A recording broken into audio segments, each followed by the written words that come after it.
What a mess. Bobby Jindal was a better cult leader than Jim Jones.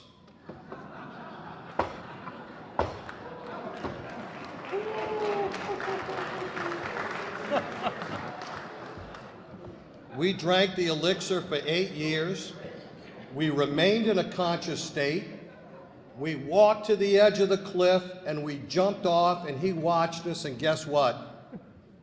Unlike Jim Jones, he did not swallow the poison. What a shame. The fact of the matter is he's now out there on Twitter and in the public spaces trying to rewrite history, and we hadn't even figured out what history is.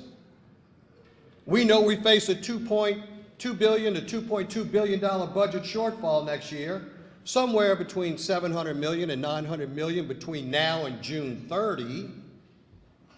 And he's trying to get everybody to believe that he did a phenomenal job. We have to just say no. I'm a Republican, but I'm not a hypocrite.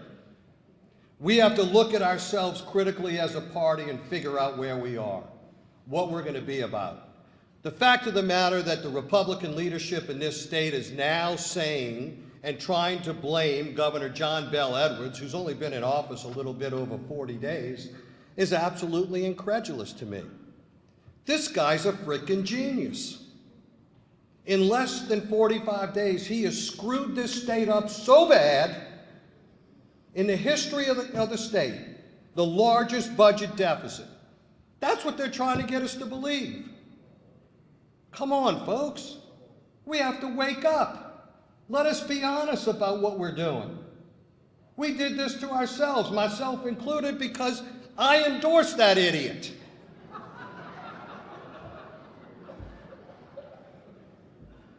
And now we're going to try and play partisan politics as it relates to this. And as Leon pointed out, mental health, gonna get cut. Bigger problem for criminal justice, right? We're talking about shutting down 5 state prisons that house 8,000 inmates.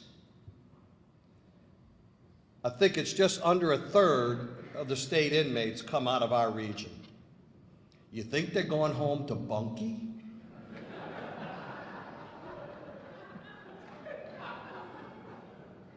We better get concerned. We better wake up. We better be honest.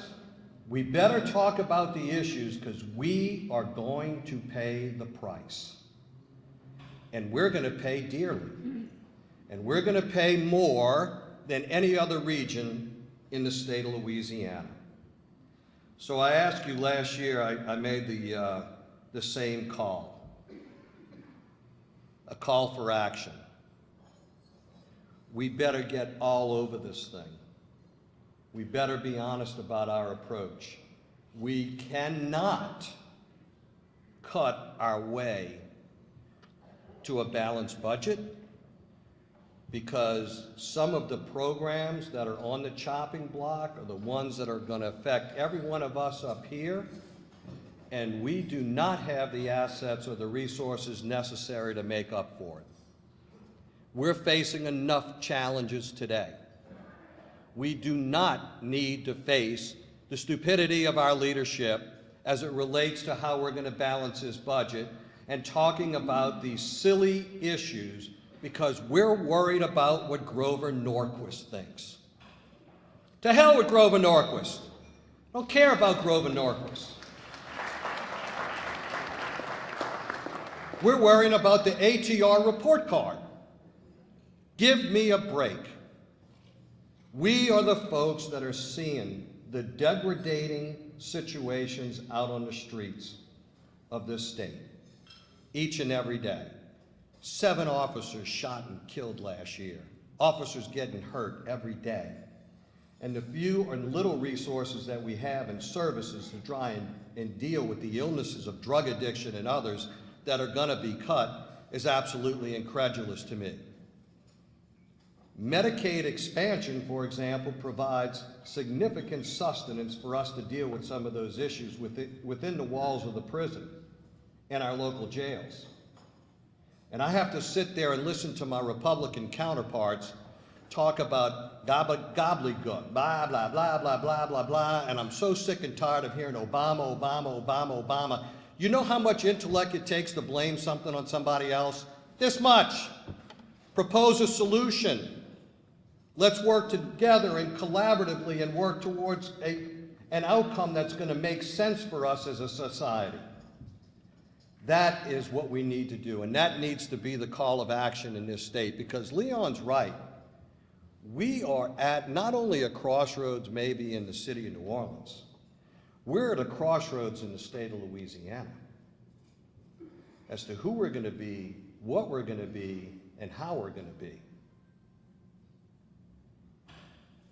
We have some systemic, fundamental issues that need to be addressed. And it can't be handled by parties.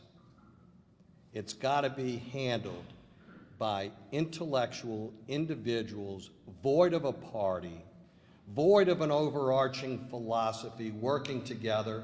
And what's really incredible to me, compromise is now a dirty word. How many people in this room are married? How many people don't compromise in their marriage? Raise your hand.